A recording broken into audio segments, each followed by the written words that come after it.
Welcome, fine ladies, to your first session of the most coolest game in the world. So, pretty sure this is where we say something witty about the characters? Good plan, great plan. Welcome to WatchMojo.com, and today we're counting down our picks for the top 10 funniest video game characters.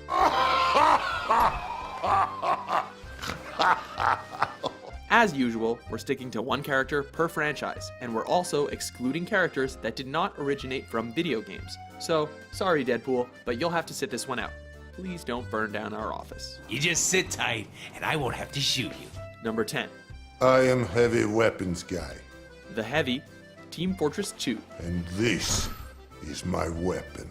Let's start things off with our favorite Russian stereotype. You know, the kind that treats his gun like a lovable puppy. Who touched my gun? The poster boy for the Team Fortress cast, the Heavy is not afraid to spray anything and everything with his favorite object. When he's not maiming the other team, he's in the bar playing poker, telling his buddies how he maims the other team. At first, I do not like punching other boys. But then I learned to love it. I am the milkman.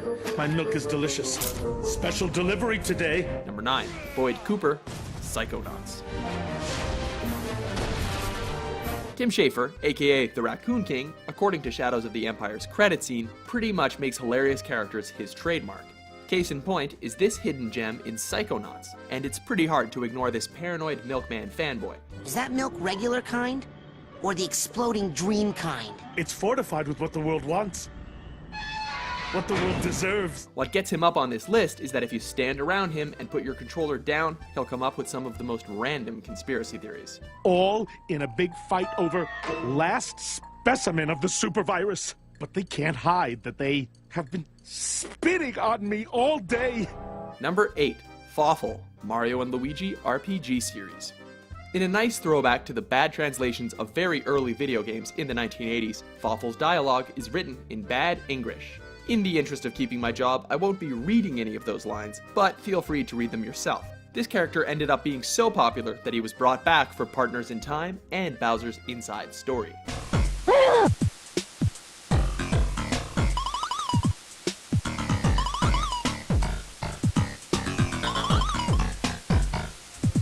Number 7, Brucey, Grand Theft Auto 4. Hit me, come on!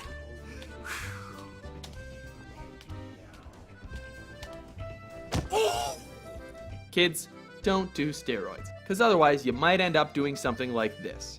Hi-ya! Brucey, you got to chill.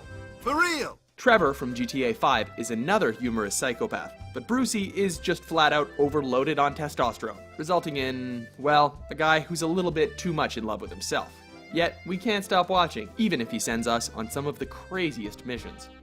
Easy as can be.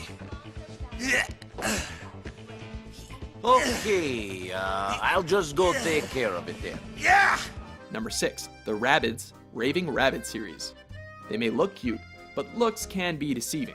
First debuting alongside Rayman, the Rabbids ended up starring in their own series of games, despite their inability to grasp the concept of some of the most basic household items. Don't even think about keeping them as pets either, because they'll probably take over your neighborhood while you sleep.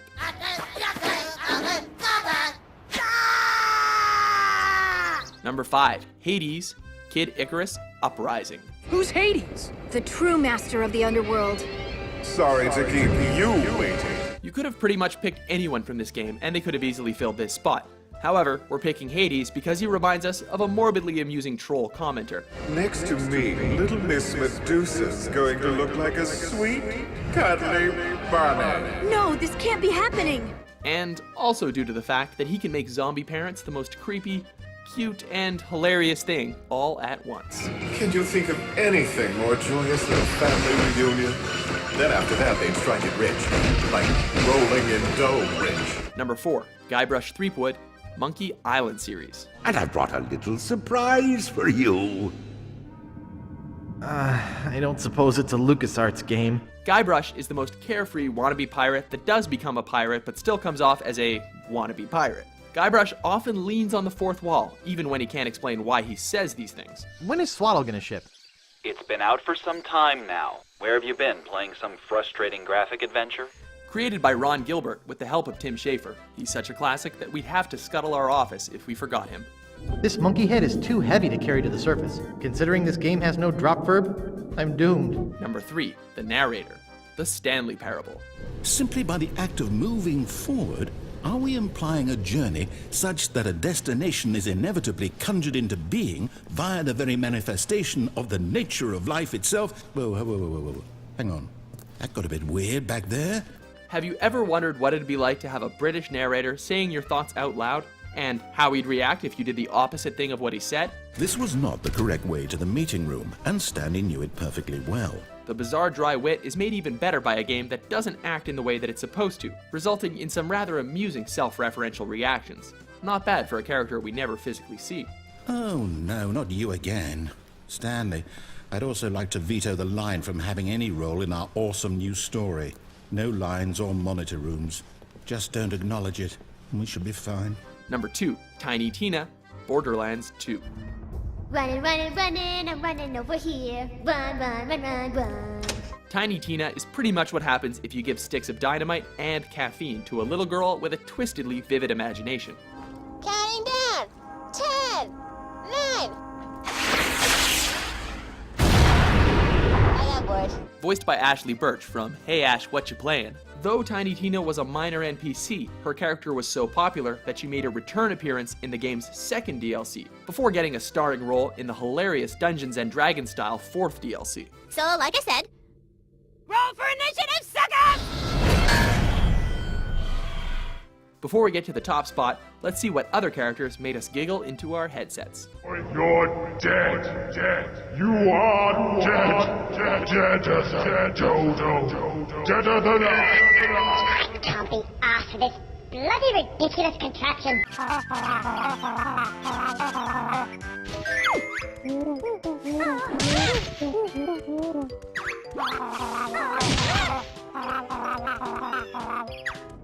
Look at my ass. Do it now. Number 1, Wheatley, Portal 2.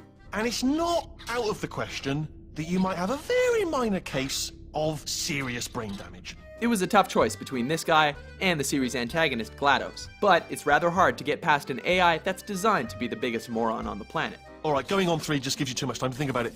Let's go on 1 this time. Okay, ready? 1. Catch me, catch! Ow! Ow. Whether he's trying to help you escape or trying to poison you with neurotoxin, Wheatley's running commentary balances perfectly with the morbid decay of the Aperture Labs.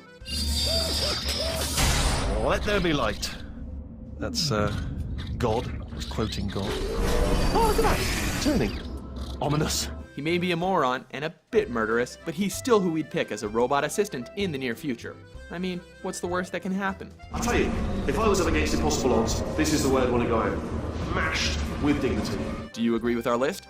I was completely wrong about everything. Which video game character do you like to quote once in a while? If we start making a list of things that aren't here, we could be here all night. For more top 10s published every day, be sure to subscribe to WatchMojo.com. Right, that's it. Piss off. I've got some cats to see. Bloody things. I hate those bloody cats. The way they meow and they piss everywhere and their shit smells just bloody awful all over my